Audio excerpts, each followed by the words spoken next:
Industries handicap. Johnny Tapp, they tell me you used to be very good at the Charleston, not so good lately though. No, my Charlestoning, Jazz Waltzing, Pride of Erin and La Bomba have probably suffered most as a result of my crook leg. But believe me, Ian, I will be back, bigger, better and brighter than ever. In fact, I've booked into 3 events at the Luddenham Old Time Dance in about a month. OK, the White Industries handicap is coming up at Rose Hill. Brits Kingdom rate 10-1 overnight. I thought to myself, gee, here's a bit of value for my clients. Now about 5-4, I think, on the tote, isn't he? Tappy, exactly right, and boy, he's a bit longer than that in the ring, but he's way under value even at the ring quote at 7-4. From the top, the best back runner despite the weight rise, Johnny's Phoenix Rising at 7-2. It's shorter than that by a point in the ring. Purple Maze 11-2, Calaboose 11-2, most impressive at 9-1. Brits Kingdom 5-4 on the tote, but 7-4 in the ring. Go down to String of Pearls at 33-1, Golnaz at 20s, Just for Tristram 60s, and Major Fraud at 100-1.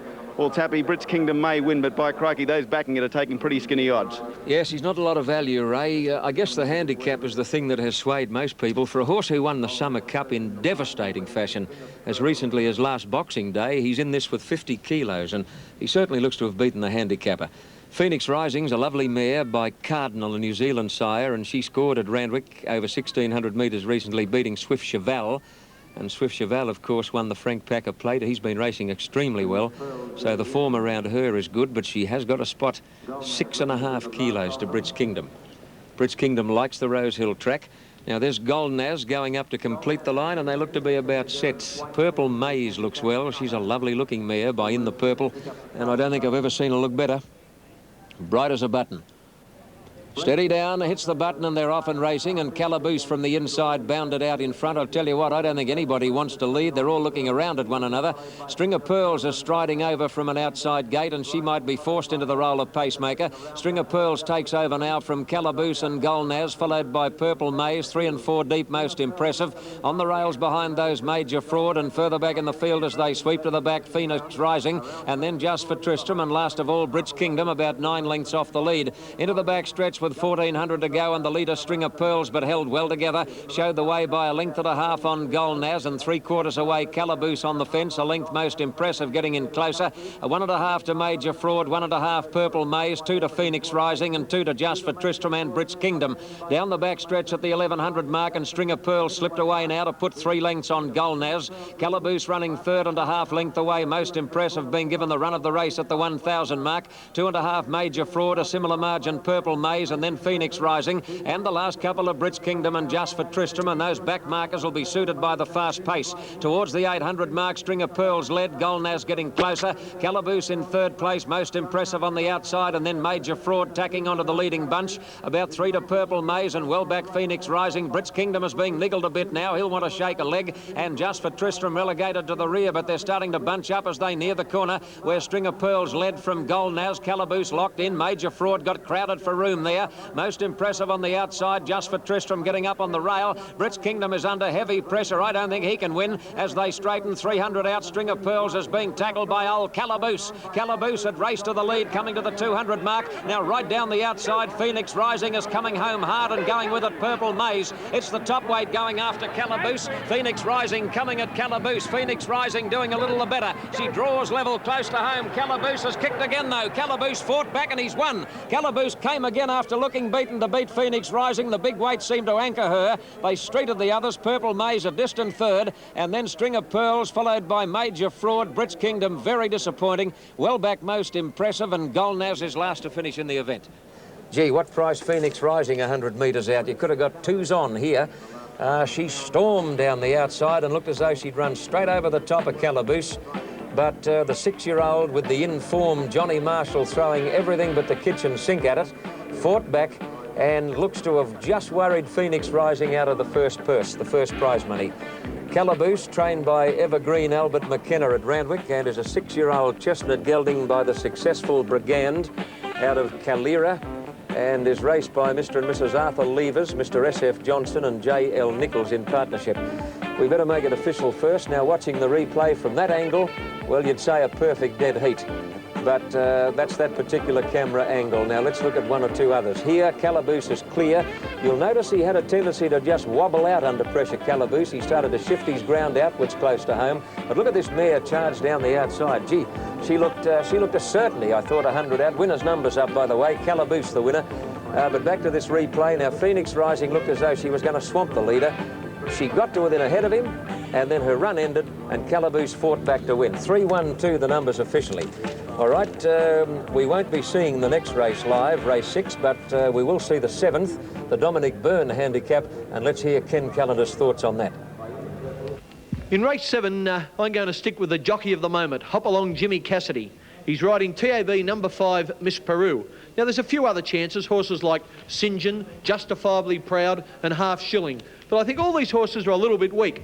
They might look the winner in the run, but in the last 100 metres when it counts, you look out for Jimmy Cassidy and Miss Peru. She gets back in the field a bit, but she knows how to motor to the line. In recent starts, she's been running against horses like Sea Pitches, Phoenix Rising, and Purple Maze.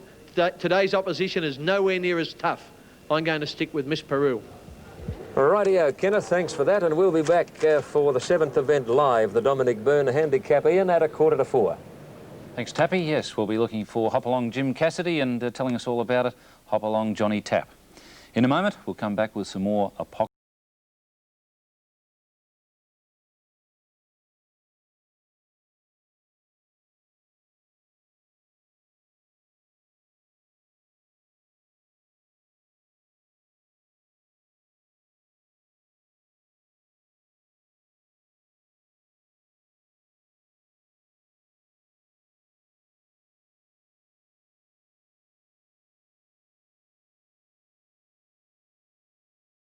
Rapid improvement in the last month or so. And it's good to see the kids being given so many good rides by trainers at the moment. Now, Royal Aussie, Baby King in the gates, Half Shilling, True Biskin, Baronga Man. So the line's pretty well now. Baronga Man's the one still out. He's backing away from them. Number 3, orange, black and white striped sleeves. Secret Balance has been in the gates for quite a long time. They put him in well ahead of the others. The lights are flashing. Johnny Marshall and Jim Cassidy shared the riding honours up to this point in time with a double each. Starter mounts his rostrum. They're about set for the Dominic Byrne handicap, 1,200 metres, and they're off now.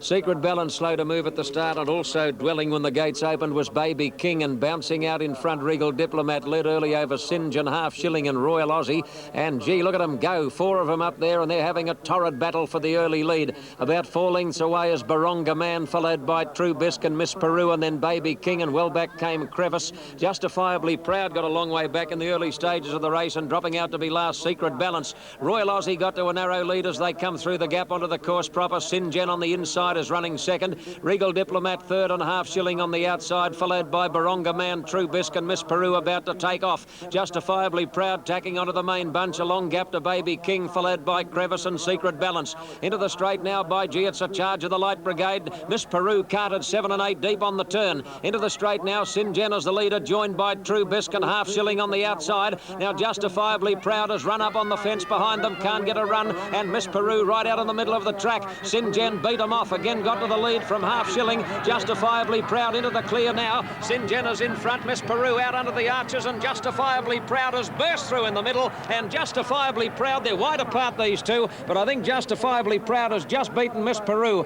Third either Baronga Man or St. John, Half Shilling weakened, then Regal Diplomat followed by Secret Balance, Crevice, True Bisc, Baby King second last, and last the early leader Royal Aussie. Only had to get out the win, Justifiably Proud. I saw the colours, all cerise. Unusual colours and very conspicuous colours, run up on the fence coming to the 200 with nowhere to go. And once the split came, I just saw that white blaze burst through in the middle. But I am a little worried about this finish because Miss Peru is out under the arches. Oh, must be 10 or 12 horses out from the inside rail. And look, if you're on Miss Peru, you're certainly not beaten because this angle at Rose Hill flatters the inside horse, I think is the best way I can put it. In other words, the inside horse sometimes can look to win by a neck, and they've been beaten. It looked to have won to me, to the naked eye, by half a length. And for that reason, maybe Justifiably Proud, but I am very worried about this mare right out in the middle, Miss Peru. Look at them here. It's ridiculous, really, trying to line them up. Justifiably Proud went very quick when he got that split, but oh gee, look at this one wide out under the arches here. Oh, I don't know. I think I'll keep my bib right out of this. No, Miss Peru's got it. Well, there you go. I'll tell you what, she made the turn 8 horses deep. All she wanted to do was run off the track, and she still won. When you've got Jay Cassidy on your back, they can do things wrong and they still seem to get home. It's unbelievable, the run this bloke's having. Number 5, Miss Peru, Jay Cassidy, almost threw the race away, but she still got there. Over Justifiably Proud. I wish he'd got out about 20 metres sooner than he did. He probably would have won. And third, number 4, and that was St. John, hanging on for third, written by Noel Barker. So it's 5-1-4 in a very tricky photo finish, with victory going to Cassidy, and that gives him a treble. The last of the day, the Just Juice Handicap. Let's see what Ken Callender had to say about it. The last race on the program today is one of the hardest races at the meeting. Senshire is a very popular tip, but to me, Senshire is a bit like North Sydney. He doesn't want to win. I shouldn't say that, or Mike Gibson will go crook, and Norths have been going better lately. But I'm not wrapped in Senshire. I think he's a bit weak, and I think the 1,500 metres will test him. In a tricky race, I'm looking for the horse that can get the sit on Senshire in the run, mainly because horses like McCluskey, that's got a good chance, and also Travel Light, both get back in the field. Now, the horse who can sit right on Senshire is John Dye. He's a little bit of a risk at 1,500 metres as well, but he'll be big odds, and at least you've got that in your favour. OK, Mike, back to you, and Ken's a bit sweet on this horse, John Dye, in the last race. Well, he tipped the winner in the last, Miss Peru, so he's having another winning trot. All right, hang about here on Wide World of Sports. More than 2 hours of great action still to come, and here is just a sample. We're going to take you back for more of the punishing action in the Today FM Triathlon in Sydney. Talking of punishment, we're going to subject you to this week's pathetic lineup in Sydney's Mr. Puniverse. For ice skating fans, former Olympic gold medalist and world champ John Curry is almost ready for us, and we're going to take you back up there high in the French Alps for more spectacular skiing as the chase continues in the latest series of Apocalypse Snow. So for the very best in sports action, we invite you to stay with us right through till 6 o'clock Eastern time as usual. Wide World of Sports, proudly presented in their finest sporting tradition by Alfa Romeo.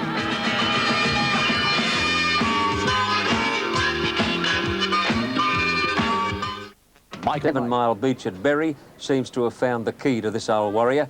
Here's another old warrior that Robbo should have a look at one day, Ray Hadley. I don't know if he can do much with me, Tappy. From the top, Bastille at 15-1, the Gay Deceiver. Senshire at 2-1, John Dye at 12s, Travel Light 3-1, down to Koala Bay at 12-1, McCluskey at 3s, So Different at 12-1, Steel at 25-1, and Premier Pride at 100-1.